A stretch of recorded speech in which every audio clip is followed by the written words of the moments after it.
नमस्कार, मैं अंजना और आप देख रहे हैं एसपी न्यूज स्वर्णिम प्रदेश। आइए एक नजर डालते हैं आज की बड़ी खबर पर। ईरान में 12,000 लोगों की हत्या का दावा, इंटरनेट शटडाउन में हुआ सबसे बड़ा नरसंहार। ईरान इंटरनेशनल का सनसनीखेज खुलासा, 2 रातों में 12,000 मौतें। ईरान में लाइव फायर का आदेश, 12,000 लोगों की जान जाने का आरोप। ब्लैकआउट के साए में नरसंहार, ईरान में हजारों मौतों का दावा। ईरान में सरकार विरोधी प्रदर्शनों के दौरान 12,000 लोगों की मौत हो सकती है। यह इतिहास की सबसे बड़ी हत्याओं में से एक है। सरकार ने इंटरनेट ब्लैकआउट के दौरान यह नरसंहार किया। आधिकारिक तौर पर केवल 2,000 मौतों को स्वीकार किया गया है, लेकिन विपक्ष का दावा है कि असली संख्या कहीं ज्यादा है। मॉर्ग में लाशें कतारों में दिख रही हैं। ट्रंप ने प्रदर्शनकारियों से कहा है कि मदद आ रही है। मीडिया ब्लैकआउट के बाद भी सच्चाई सामने आ रही है।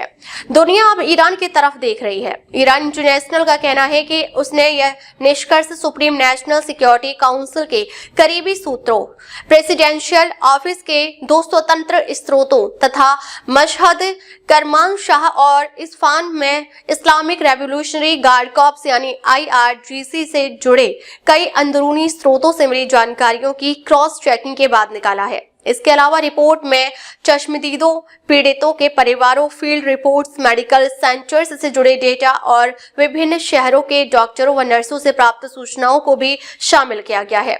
ईरान इंटरनेशनल के अनुसार उपलब्ध साक्ष्य यह संकेत देते हैं कि यह हिंसा किसी आकस्मिक या बिखरी हुई झड़प का परिणाम नहीं थी, बल्कि पूरी तरह संगठित और योजनाबद्ध अभियान था।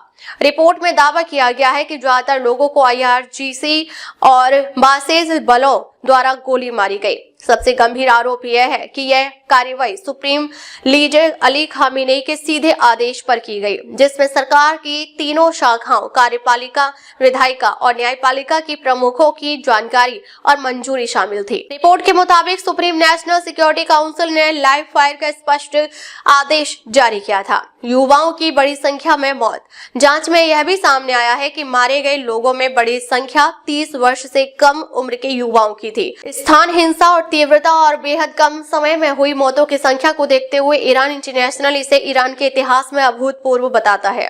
सूचना ब्लैकआउट और सच्चाई छिपाने का आरोप। ईरान इंटरनेशनल के एडिटोरियल बोर्ड ने 12,000 ईरानियों की हत्या को चुपचाप नहीं दबाया जाएगा शीर्षक से जारी अपने बयान में कहा है कि इंटरनेट बंदी, संचार अवरोध, मीडिया शटडाउन और पत्रकारों व गवाहों को डराने धमकाने की कार्यवाहियां केवल सुरक्षा नियंत्रण के लिए नहीं, बल्कि सच्चाई को छिपाने के लिए किए गए समन्वित प्रयास है। अंतिम आंकड़े अभी तय नहीं। ईरान इंटरनेशनल ने स्पष्ट किया है कि संचार पर जारी प्रतिबंधों के कारण अंतिम और पूर्ण आंकड़ों की पुष्टि के लिए और अधिक दस्तावेजीकरण आवश्यक होगा।